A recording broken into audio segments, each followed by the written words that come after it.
नमस्कार, मैं हूं कुमार ओनिस और आप देख रहे हैं सिलेक्शन पॉइंट। तो ज्योग्राफी का टॉप 50 क्वेश्चंस, ठीक है। और ये आपका ST/AT के लिए फाइनल डिवीजन होगा। इसमें हम लोग भूगोल के 50 महत्वपूर्ण प्रश्न करने वाले हैं और सारे सवाल जो अपने आप में काफ़ी महत्वपूर्ण होंगे, ठीक है साथियों। और ठीक है ना साथियों, और हमारी टीम ने ST/AT का रिवीजन कोर्स लॉन्च कर दिया है जिसका फ़ी है मात्र 99 रुपीज़। तो केवल 99 रुपीज़ जो है पे करके आप ST/AT का रिवीजन कोर्स ठीक है ले सकते हो। और रिवीजन कोर्स लेने के लिए आप इस नंबर व्हाट्सअप करेंगे 7909089503 790990 ठीक है ना। और इसका फ़ी है मात्र, ठीक है, इसका फ़ी है मात्र 99 रुपीज़, 99 रुपीज़। तो ठीक है, 99 रुपये की फ़ी में जो है ना आप ST/AT का रिवीजन कोर्स भी प्राप्त कर सकते हो। आज का पहला सवाल आपके स्क्रीन पे, हीराकुंड परियोजना किस नदी पर है? हीराकुंड परियोजना किस नदी पर है? हीराकुंड परियोजना किस नदी पर है? तो ये बताइए सर, कहाँ पे आपका? महानदी पे है ना, महानदी पे उड़ीसा में। ऑप्शन नंबर बी, हीराकुंड जो परियोजना है ना ये महानदी पे उड़ीसा में। ऑप्शन नंबर बी इज जो राइट आंसर। देखिए, हीराकुंड परियोजना उड़ीसा में महानदी पर है। यह विश्व का सबसे बड़ा नदी बांध है जिसकी लंबाई 4800 मीटर है। महानदी का उद्गम स्थल अमरकंटक है। सवाल नंबर 2, राशियों की कुल संख्या कितनी है? राशियों की कुल संख्या कितनी है? मतलब कि राशिफल जो हम लोग देखते हैं ना, मेष वृषभ वगैरह, तो देखिए ऐसे कितनी राशि होती है? तो 12 राशि होता है ना। ऑप्शन नंबर बी, ठीक है। राशि जो है ना, राशि कुल मिलाकर 12 होते हैं। ऑप्शन नंबर बी इज जो राइट आंसर। गंगा नदी के दो प्रमुख स्रोत क्या है? गंगा नदी के दो प्रमुख स्रोत क्या है? भागीरथी और अलकनंदा, भागीरथी और यमुना, भागीरथी और सरस्वती, अलकनंदा और गंडक। तो गंगा नदी के दो प्रमुख स्रोत क्या है? तो बताइए यहाँ पे आपको आंसर क्या आ जाएगा? ऑप्शन नंबर ए, भागीरथी और अलकनंदा। ऑप्शन नंबर ए आपका हो जाएगा ना, भागीरथी और अलकनंदा जो है गंगा नदी के दो प्रमुख स्रोत है। ऑप्शन नंबर ए इज जो राइट आंसर। तो ये गंगा नदी के दो प्रमुख स्रोत भागीरथी और अलकनंदा नदी है। गंगा नदी वास्तव में भागीरथी एवं अलकनंदा नदियों का सम्मिलित नाम है। गंगा नदी की लंबाई 2525 किलोमीटर है और यह भारत की सबसे पवित्र नदी है। गंगा नदी कार्यक्रम जो है ना, गंगा कार्यक्रम योजना 1985 ईस्वी में शुरू किया गया था। कुदेर मुंह की खानों से उत्पादित लौह अयस्क कहाँ से निर्यात होता है? कुदेर मुंह की खानों से उत्पादित लौह अयस्क कहाँ से निर्यात होता है? मार्मागोआ, कोचिन, मैंगलोर या चेन्नई। तो कुदेर मुंह की खानों से उत्पादित लौह अयस्क जो है ना, ये मैंगलोर से होता है निर्यात। आपका ऑप्शन नंबर सी हो जाएगा, मैंगलोर से होता है निर्यात। ऑप्शन नंबर सी इज जो राइट आंसर, ध्यान दीजिएगा। कुदेर मुंह की खानों से उत्पादित लौह अयस्क मैंगलोर यानी कर्नाटक से निर्यात होता है। वर्तमान युग को लौह युग माना गया है। झारखंड और उड़ीसा में देश के कुल लौह अयस्क का 2/3 भाग से अधिक प्राप्त होता है। भारत से लोहा का निर्यात सबसे अधिक जापान को होता है। भारत में सर्वाधिक लौह अयस्क का भंडार उड़ीसा में है, ठीक है ना। देश का प्रथम लौह अयस्क कारखाना कोल्टी पश्चिम बंगाल में खोला गया था। दो सागरों अथवा जलाशय को जोड़ने वाली संकरी जल पट्टी को क्या कहते हैं? दो सागरों अथवा जलाशयों को जोड़ने वाली संकरी जल पट्टी को क्या कहते हैं? तो जल डमरू मध्य। ऑप्शन नंबर बी हो जाएगा राइट आंसर। दो सागरों अथवा जलाशयों को जोड़ने वाली संकरी जल पट्टी को जो है ना, जल डमरू मध्य बोलते हैं। ऑप्शन नंबर बी इज जो राइट आंसर। भूकंप की तीव्रता मापने के पैमाने को क्या कहते हैं? भूकंप की तीव्रता मापने वाले पैमाने को क्या बोलते हैं? यानी भूकंप की तीव्रता मापने का पैमाना क्या साथियों? तो रिक्टर पैमाना हो जाएगा। ऑप्शन नंबर बी आपको आ जाएगा, रिक्टर पैमाना। यदि आपको सवाल आता कि भूकंप जो है ना हम लोग किस यंत्र से मापते हैं, तो सिस्मोग्राफ, ठीक है। यंत्र पूछेगा तो सिस्मोग्राफ, पैमाना बोलेगा तो आप रिक्टर पैमाना कर दीजिएगा। भूकंप की माप करने वाले यंत्र को सिस्मोग्राफ कहा जाता है, जबकि भूकंप की तीव्रता सिस्मोग्राफ यंत्र पर रिक्टर स्केल द्वारा मापा जाता है। अमेरिकी वैज्ञानिक चार्ल्स रिक्टर ने रिक्टर पैमाने का विकास 1935 में किया था, ठीक है ना। तो इसका PDF भी आप लोगों को अवेलेबल करा दिया जाएगा। टेलीग्राम के माध्यम से आप इसका PDF भी डाउनलोड कर सकते हो। पश्चिम बंगाल में रानीगंज क्षेत्र किस लिए विख्यात है? पश्चिम बंगाल में रानीगंज क्षेत्र किस लिए विख्यात है? पेट्रोलियम, कोयला, एल्युमिनियम या यूरेनियम। तो कोयला के लिए ऑप्शन नंबर बी, ठीक। पश्चिम बंगाल का रानीगंज जो इलाका है ना, ये आपको कोयला के लिए famous. Option number B is जो राइट आंसर। जिम कॉर्बेट राष्ट्रीय अभयारण्य कहाँ स्थित है? जिम कॉर्बेट राष्ट्रीय उद्यान जो है कहाँ पर है? ये उत्तरांचल, मध्य प्रदेश, आंध्र प्रदेश या हिमाचल प्रदेश। जिम कॉर्बेट राष्ट्रीय अभयारण्य कहाँ पे है? तो ये आपका उत्तरांचल या उत्तराखंड में। ऑप्शन नंबर ए, ठीक। उत्तरांचल बोलिए या आप उत्तराखंड बोलिए। ऑप्शन नंबर ए इज जो राइट आंसर, ध्यान दीजिएगा। और ठीक है इसके अलावा आप ये भी ध्यान दीजिएगा कि जिम कॉर्बेट का जो ना जिम कॉर्बेट का जो पुराना नाम था ये था हेली नेशनल पार्क। क्या था इसका? हेली नेशनल पार्क इसका पुराना नाम था। और 1936 में इसका स्थापना किया गया था, ठीक, जिस समय इसका नाम था हेली नेशनल पार्क 1936। भारत के निम्न क्षेत्रों में से कौन सा चीड़ के वनों से संबंधित है? भारत के निम्न क्षेत्रों में से कौन सा चीड़ के वनों से संबंधित है? रुहेलखंड, बुंदेलखंड, झारखंड या उत्तराखंड? तो भारत के निम्न क्षेत्रों में से कौन सा चीड़ के वन से संबंधित है साथियों? तो आपको उत्तराखंड हो जाएगा ऑप्शन नंबर डी, ठीक है। उत्तराखंड जो है ना, उत्तराखंड ये चीड़ के वन से संबंधित है। ऑप्शन नंबर डी इज जो राइट आंसर। पृथ्वी के वायुमंडल का सर्वाधिक घनत्व कहाँ पर होता है? पृथ्वी के वायुमंडल का सबसे अधिक घनत्व कहाँ पर होता है? तो क्षोभ मंडल में होता है। ऑप्शन नंबर ए आपका हो जाएगा ट्रोपोस्फीयर, क्षोभ मंडल। पृथ्वी के वायुमंडल का सर्वाधिक घनत्व जो होता है क्षोभ मंडल में होता है। ऑप्शन नंबर ए ध्यान दीजिएगा, ठीक है। और वायुमंडल का जो सबसे नीचा है ना, ये आपका सबसे नीचा जो होता है पृथ्वी के टच में, ये क्षोभ मंडल ही होता है। सदाबहार बरसाती वन मुख्यतः कितनी सुवितरित वार्षिक वर्षा वाले क्षेत्र में पाए जाते हैं? सदाबहार बरसाती वन मुख्यतः कितनी सुवितरित वार्षिक वर्षा के क्षेत्रों में पाए जाते हैं? तो 200 सेंटीमीटर से अधिक हो जाएगा। ऑप्शन नंबर डी, ठीक है। सदाबहार बरसाती वन जो है ना, ये 200 सेंटीमीटर से अधिक वर्षा वाले क्षेत्रों में पाया जाता है। ऑप्शन नंबर डी इज जो राइट आंसर। भारत में कौन सी खाद्य फसल अक्टूबर नवंबर में बोई जाती है तथा मार्च अप्रैल में काट ली जाती है? भारत में कौन सी खाद्य फसल जो है ना अक्टूबर नवंबर में बोई जाती है और मार्च अप्रैल में काट ली जाती है? देख सकते हो, जो भी फसल है ना, जो भी जिसको भी हम लोग अक्टूबर नवंबर में बोते हैं और मार्च में काटते हैं ना, उसको हम लोग बोलते हैं क्या? उसको बोलते हैं रबी फसल, ठीक है ना। और रबी में आपका गेहूं आएगा, दलहन आएगा, ठीक है। ऑप्शन नंबर हो जाए डी राइट आंसर, ध्यान दीजिएगा। और जिसको भी हम लोग ठीक है जून जुलाई में लगाते हैं और सितंबर अक्टूबर में काटते हैं, उसको बोलते हैं खरीफ फसल, ध्यान दीजिएगा। Option number D. पृथ्वी द्वारा सौर ऊर्जा प्राप्त करने की विधि कौन सी है? पृथ्वी द्वारा सौर ऊर्जा प्राप्त करने की विधि कौन सी है? तो विकिरण हो जाएगा। ऑप्शन नंबर बी, ठीक है। पृथ्वी जो है ना सूर्य से विकिरण के द्वारा सौर ऊर्जा प्राप्त करती है। ऑप्शन नंबर बी इज जो राइट आंसर, ध्यान दीजिएगा। पृथ्वी के दोनों ओर कौन से ग्रह है? पृथ्वी के दोनों ओर कौन से ग्रह है? मंगल और बृहस्पति, बुध और शुक्र, शुक्र और शनि या मंगल और शुक्र? पृथ्वी के दोनों ओर कौन से ग्रह है? इसका आपका आंसर क्या आ जाएगा? 14 का। पृथ्वी के दोनों ओर कौन से ग्रह है? तो मंगल और शुक्र है ना। ऑप्शन नंबर डी, ठीक है। पृथ्वी के दोनों ओर जो है ना मंगल और शुक्र, ध्यान दीजिएगा। और देखिए इसके लिए देखिए पृथ्वी के दोनों ओर मंगल और शुक्र ग्रह है। मंगल और शुक्र को पृथ्वी की बहन कहा जाता है। सौरमंडल का सबसे बड़ा ज्वालामुखी जो है ओलिपस मेसी है, ठीक है। और सौरमंडल का सबसे ऊंचा पर्वत निक्स ओलंपिया है, जो माउंट एवरेस्ट से 3 गुना ऊंचा है। फोबोस और डीमोस मंगल ग्रह के 2 उपग्रह है, ठीक है ना। और इसको आप ऐसे याद रखिएगा, एम भेम जे सन, एम भेम जे सन, ठीक है साथियों, ठीक है। और ये जो क्रम है ना, ये आपका हो गया, ठीक है। ये आपका हो गया क्या? तो सूर्य से दूरी के अनुसार, ठीक है। मान लीजिए ठीक है, यहाँ पर सूर्य है, ठीक है ना। तो सूर्य से दूरी के अनुसार ये ग्रहों का क्रम है। यानी सूर्य के सबसे पास में कौन है? तो आपका ये एम, एम मीन्स क्या? मरकरी, ठीक है। एम देखिए यहाँ पर 2 एम है ना, एक एम यहाँ पे और एक आपका एम यहाँ पे। तो एम जब भी किनारे में आएगा, ठीक है, आपका मरकरी होगा, बुध होगा। तो ये हो गया mercury, Budh, Venus, Shukra, Earth, Prithvi, Mars, Mangal, Jupiter, Brihaspati, Saturn, Shani, Uranus, Arun और नेपच्यून, वरुण, ठीक है ना। तो ये आपके 8 ग्रह है और ये सूर्य के दूरी के अनुसार जो है ग्रहों का क्रम, ध्यान दीजिएगा, एम भेम जेसन। पाक जल डमरू मध्य निम्न में से किन को अलग करता है? पाक जल डमरू मध्य जो है, ठीक है, निम्न में से किन को अलग करता है? भारत और पाकिस्तान, भारत और म्यांमार, भारत और श्रीलंका, भारत और अफगानिस्तान।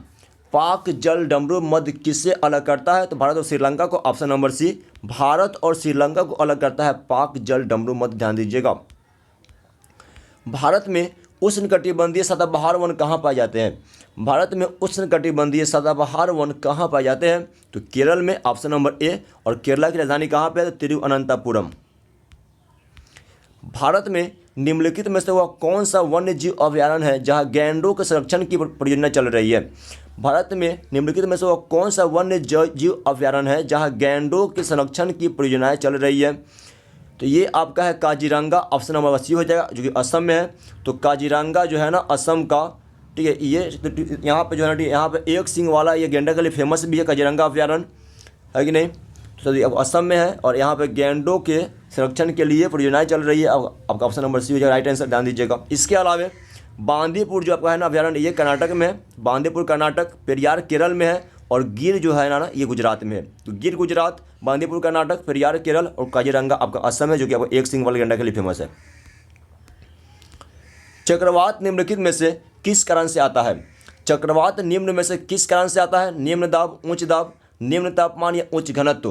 तो चक्रवात निम्न में से किस कारण से आता है साथियों?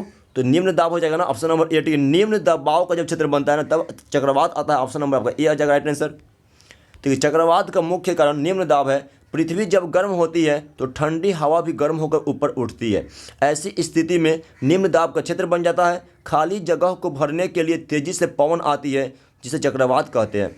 चक्रवात में हवा चलने की दिशा उत्तरी गोलार्ध में घड़ी की सुई के विपरीत दिशा एवं दक्षिणी गोलार्ध में घड़ी की सुई की दिशा में होती है। भाखड़ा नांगल बांध निम्नलिखित में से किस नदी पर बना है? भाखड़ा नांगल बांध जो है ना किस नदी पर बनाया गया है? तो पता चलिए ये किस पर है आपका? सतलज पे है ना, ऑप्शन नंबर बी हो जाएगा यहाँ पे आपका। भाखड़ा नांगल बांध जो है ना सतलज नदी पे है। देखिए सतलज, ठीक है ना, ये गल के ठीक है लूज हो रहा था, सतलुज मान लीजिए सतलुज, ठीक है। तो ये गल के लूज हो रहा था तो क्या बोला कि तू ना गल, ठीक है, तू ना गल, ठीक है, तू ना गल। तो भाखड़ा नांगल कहाँ पे है? सतलज नदी पे है, आपका ऑप्शन नंबर बी आ जाएगा राइट आंसर। देखिए भाखड़ा नांगल कहाँ पे है? तो ये आपका है सतलज नदी पे। पंचेत बांध दामोदर नदी पर है और जो झारखंड और बंगाल की परियोजना है। बारगी परियोजना जो है ना, बारगी परियोजना ये बारगी नदी पर मध्य प्रदेश में है। शारदा जो आपका है ना शारदा परियोजना, ये शारदा और गोमती नदी पे उत्तर प्रदेश में है। और गंगा सागर जो है ना ये चंबल नदी पर मध्य प्रदेश में है। तो ये सब जो है ध्यान के साथ PDF भी आपको अवेलेबल करा दिया जाएगा, ठीक है। आबू पहाड़ियों का गुरु शिखर किस पर्वत श्रृंखला की सबसे ऊंची चोटी है? आबू पहाड़ियों का गुरु शिखर किस पर्वत श्रृंखला की सबसे ऊंची चोटी है? सह्याद्री, पूर्वांचल, अन्नामलाई या अरावली। तो ये 20 का आपका आंसर क्या आ जाएगा? आबू पहाड़ियों का गुरु शिखर किस पर्वत श्रृंखला की सबसे ऊंची चोटी, मतलब 20 का आंसर क्या आ जाएगा? तो अरावली का हो जाएगा ऑप्शन नंबर डी, ठीक है। अरावली का सबसे ऊंची चोटी है आबू पहाड़ियों का Guru Shikhar, option number D हो जाएगा राइट आंसर। भारत की जनगणना 2011 के अनुसार सर्वाधिक घनी आबादी वाला राज्य कौन है? भारत की जनगणना 2011 के अनुसार सर्वाधिक सबसे अधिक घनी आबादी वाला राज्य कौन है साथियों? तो बिहार हो जाएगा, ऑप्शन नंबर बी। सबसे अधिक घनी आबादी बिहार का, ठीक है, हो जाएगा आपका। और सबसे कम कहाँ पे साथियों? तो आपका ये हो जाएगा अरुणाचल प्रदेश। अरुणाचल प्रदेश में जो है ना इस यहाँ पर सबसे कम घनी आबादी है, ठीक है, ध्यान दीजिएगा। क्लियर, ठीक है, ध्यान दीजिएगा। अब देखिए यहाँ पे भारत की जनगणना 2011 के अनुसार सर्वाधिक घनी आबादी वाला राज्य बिहार है। बिहार का, ठीक है, बिहार का जो आपका डेंसिटी है ना पॉपुलेशन का, ये 1106 व्यक्ति प्रति वर्ग किलोमीटर है, ठीक है। और बिहार के बाद सेकेंड पे आपका आता है बंगाल, और बंगाल में कितना है? तो 1029, ठीक है, बंगाल का 1029 व्यक्ति प्रति वर्ग किलोमीटर घनत्व है, ठीक है, ध्यान दीजिएगा। जबकि, ठीक है, जबकि पूरे देश का जो है ना भारत का, ठीक है, जबकि पूरे देश का जो आपका डेंसिटी है ना ये आपका मात्र 382 व्यक्ति प्रति वर्ग किलोमीटर, 382 व्यक्ति प्रति वर्ग किलोमीटर जो है ना पूरे देश में निवास करते हैं, ठीक है। जबकि बिहार में कितना है आपका? तो 1106 है और बंगाल में 1029 है। यानी सबसे अधिक बंगाल और बिहार में घनी आबादी निवास करती है। और सबसे अधिक आबादी कहाँ पे है? तो उत्तर प्रदेश में, फिर महाराष्ट्र, फिर बिहार। सबसे पहला जीवमंडल आरक्षित क्षेत्र जिसे भारत में 1986 ईस्वी में स्थापित किया गया था, ये कहाँ पे? बताइए साथियों, सबसे पहला जीवमंडल आरक्षित क्षेत्र जिसे 1986 में मतलब कहाँ स्थापित किया गया था? तो नीलगिरी हो जाएगा, ऑप्शन नंबर बी हो जाएगा ना, ठीक है। नीलगिरी जो है ना सबसे पहला जीवमंडल आरक्षित क्षेत्र है जिसे 1986 में 1986 में जो है ना 1986 ईस्वी में स्थापित किया गया था, option number B is your right answer. कितने यामोत्तर के साथ साथ अंतर्राष्ट्रीय दिनांक रेखा निर्धारित की जाती है? कितने यामोत्तर के साथ साथ अंतर्राष्ट्रीय दिनांक रेखा या अंतर्राष्ट्रीय तिथि रेखा जो है ना निर्धारित की जाती है? तो 180 degree, option number D. 180 degree यामोत्तर के साथ साथ जो है ना अंतर्राष्ट्रीय तिथि रेखा, इंटरनेशनल डेट लाइन जो है ये आपका होता है ऑप्शन नंबर डी, 180 डिग्री, ध्यान रखिएगा। भारत में सबसे व्यापक रूप से पाई जाने वाली मिट्टी कौन सी है? भारत में सबसे व्यापक रूप से पाई जाने वाली मिट्टी कौन सी है? बताइए, इसका आपका क्या आ जाएगा? तो जलोढ़ मृदा हो जाएगा ना, ठीक है। जलोढ़ मृदा ऑप्शन नंबर सी हो जाएगा। भारत में सबसे जो है ना मुख्य रूप से जलोढ़ मिट्टी पाई जाती है, ऑप्शन नंबर सी ध्यान रखिएगा, ठीक है। और काली मिट्टी का अन्य नाम क्या है, तो ये आपका रेगुर मृदा। और काली मिट्टी कपास के लिए फेमस होती है, और काली मिट्टी जो है ना सबसे अधिक महाराष्ट्र और गुजरात में पाई जाती है, ध्यान रखिए साथियों। अब देखिए, नदियों द्वारा लाई गई मिट्टी को जलोढ़ मिट्टी कहते हैं। नदियों द्वारा लाई गई मिट्टी को जलोढ़ मिट्टी कहते हैं। जलोढ़ मृदा भारत में सबसे व्यापक रूप में पाई जाती है। यह भारत के लगभग 22% क्षेत्रफल में पाई जाती है। पुरानी जलोढ़ मिट्टी को बांगर, जबकि नई जलोढ़ मिट्टी को खादर कहते हैं। निम्नलिखित में से कौन सा भारत का सबसे ऊंचा पर्वत शिखर है? निम्न में से कौन सा भारत का सबसे ऊंचा पर्वत शिखर साथियों? तो गॉडविन ऑस्टिन K2 हो जाएगा ना, ऑप्शन नंबर बी हो जाएगा आपका गॉडविन ऑस्टिन K2, जो कि आपका कश्मीर में पड़ता है ना, और ये वर्तमान में ठीक है पाकिस्तान POK वाले हिस्से में है। गॉडविन ऑस्टिन K2 ध्यान रखिएगा। और विश्व का सबसे ऊंचा चोटी कौन है? तो माउंट एवरेस्ट नेपाल, ठीक है। विश्व का सबसे ऊंचा पर्वत शिखर जो है माउंट एवरेस्ट है, जिसकी ऊंचाई 8,839 मीटर है, और ये नेपाल में है। नेपाल में जो है ना, नेपाल में इसे सागर माथा बोलते हैं ना, नेपाल में इसे सागर माथा कहा जाता है।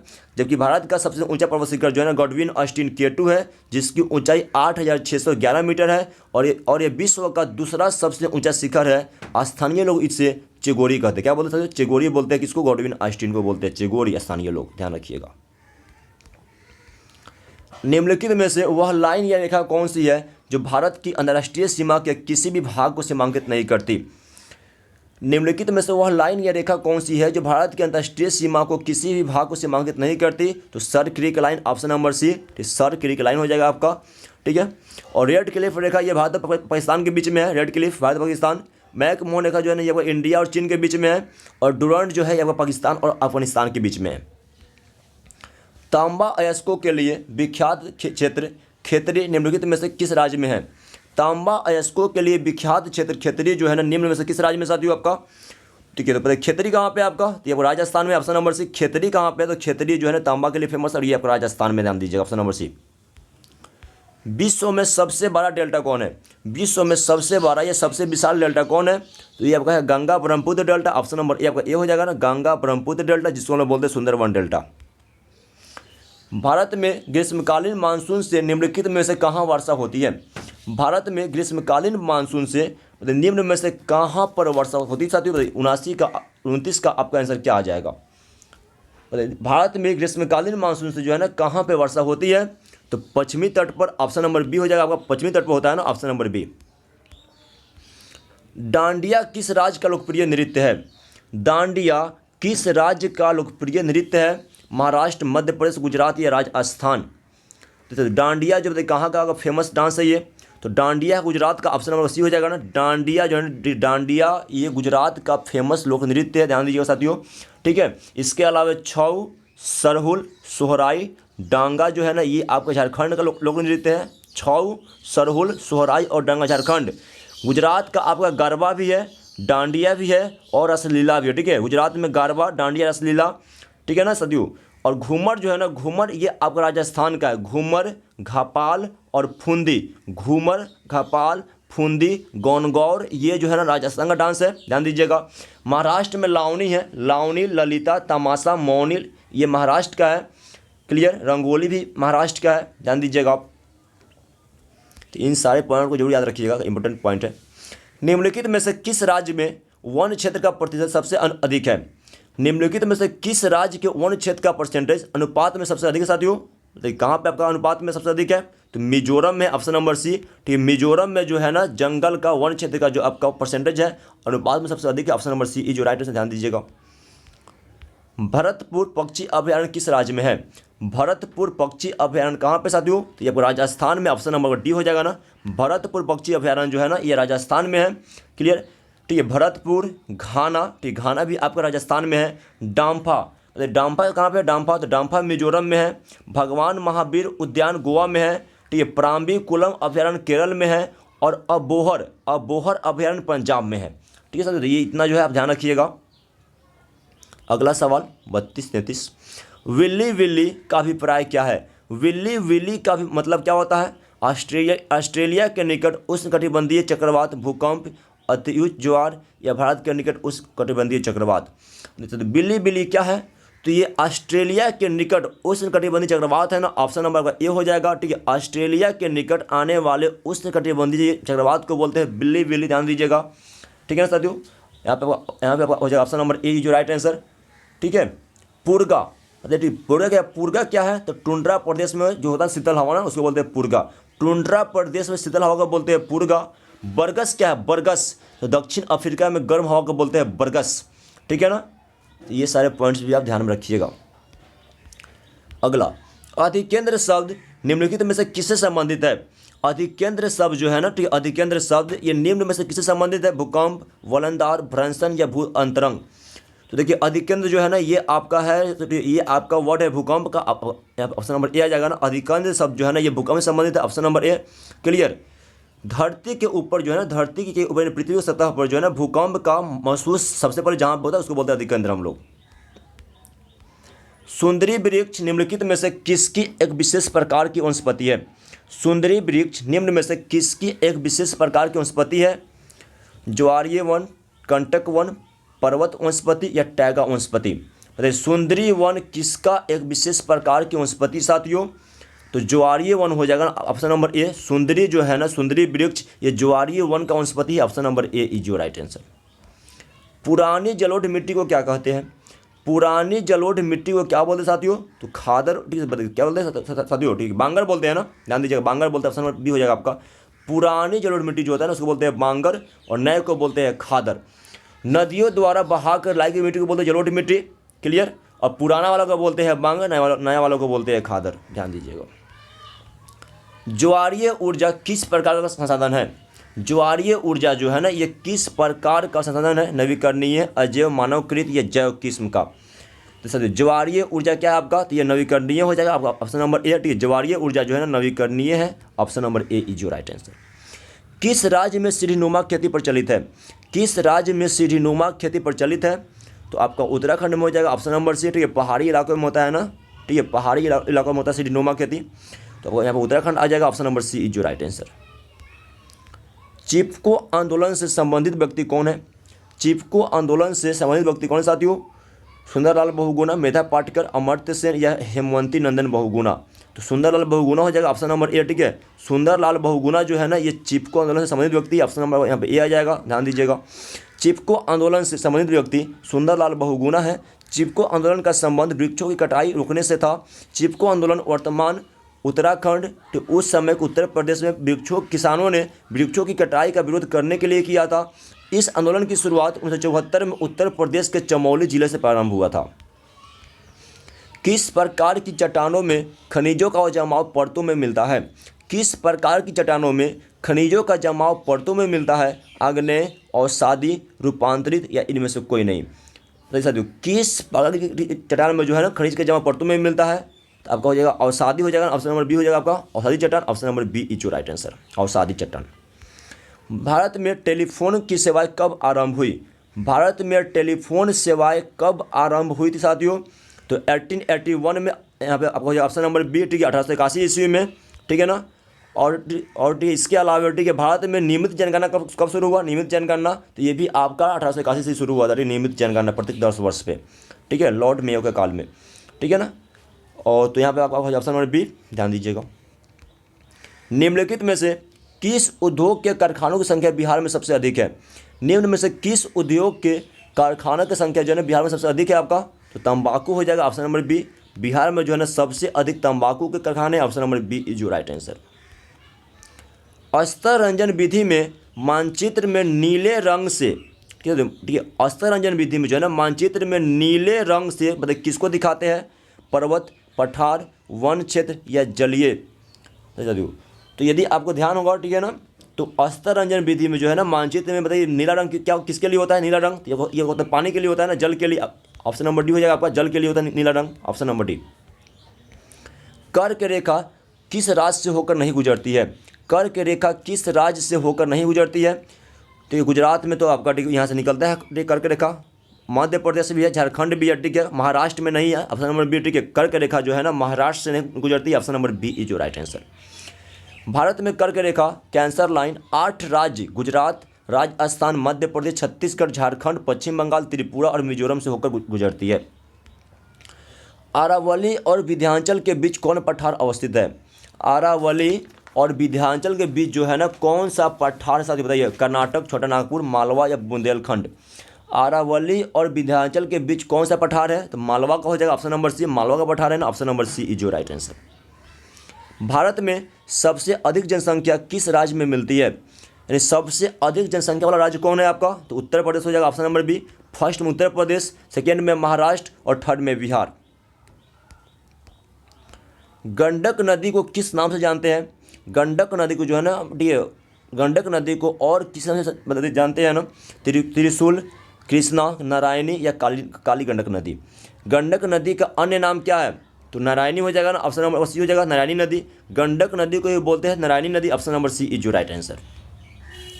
भारत के साथ बांग्लादेश की सीमा रेखा कितनी लंबी है? भारत के साथ बांग्लादेश की सीमा रेखा कितनी लंबी साथियों? तो ये पता कि कितना हो जाएगा आपका? 4096 किलोमीटर ना, ऑप्शन नंबर बी हो जाएगा यहाँ पे आपका। बांग्लादेश के साथ ठीक है, बांग्लादेश के साथ जो है ना इंडिया का जो बॉर्डर है ये आपका 4096 किलोमीटर का है। और सबसे लंबा जो बॉर्डर है ना ठीक है हमारा, ये लगता है बांग्लादेश के साथ ही, ध्यान दीजिएगा। क्षोभ मंडल का विस्तार सर्वाधिक कहाँ पे है? क्षोभ मंडल का विस्तार सबसे अधिक कहाँ पर है साथियों?